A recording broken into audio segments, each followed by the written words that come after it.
olona tsotra sady havanana amin'ny fanamboarana moto irajona mamy izay nodimandry teo amin'ny fahafitopolo taona ny alatsinainy lasa teo nandritra ny lanonana fandevenana ny vatamangatsika ny aza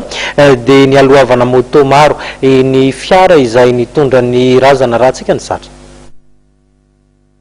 tonga marina notrina ny fanaovam-beloma farany any tompoko larajona mamy ireo tapaka sy namany ary ireo namany mpakafy moto be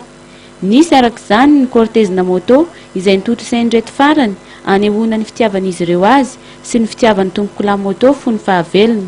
ny alohavana filaharana moto be ny fiara nitondra ny razana ny ala teo an-trano teo Aparibe hoentina naovana veloma farany tao amin'ny FJKM Aparibe famonjena mialohana nitriana azy teny amin'ny fasany tetiny Amboditsiry fahatsiarovana be no napetraka tompoko lahandreo namany mpakafy moto raha ny nambarany toky isan'ny mpakafy moto fahatsiarovana napetrany zany atao miresaka moto izy tena mahay manamboatra moto izay aloha zay efa somary taty arindrina fa zandry kely taty arindrina fa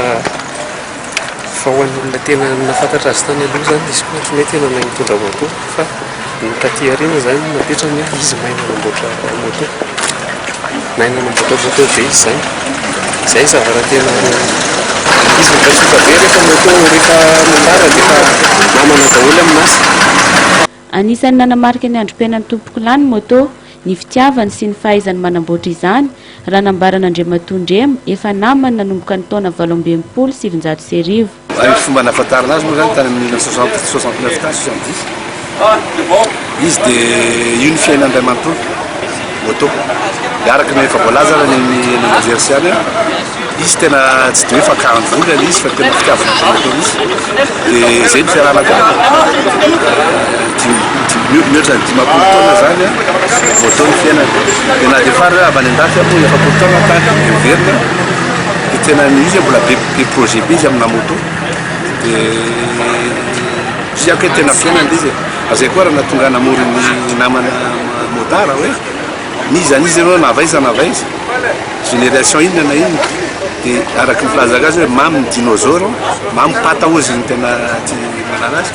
izy ny dinosaure moto taty dia angamba ho tsaroany rehetrarehetra zava-tsy nataony tamin'ny moto fanamboarana moto fotsiny zany izy olona tsikitsiky lava be blague dia mitourné autour moto no fona koa ndresaka fa izy tena aparany hoe moto kosa aloha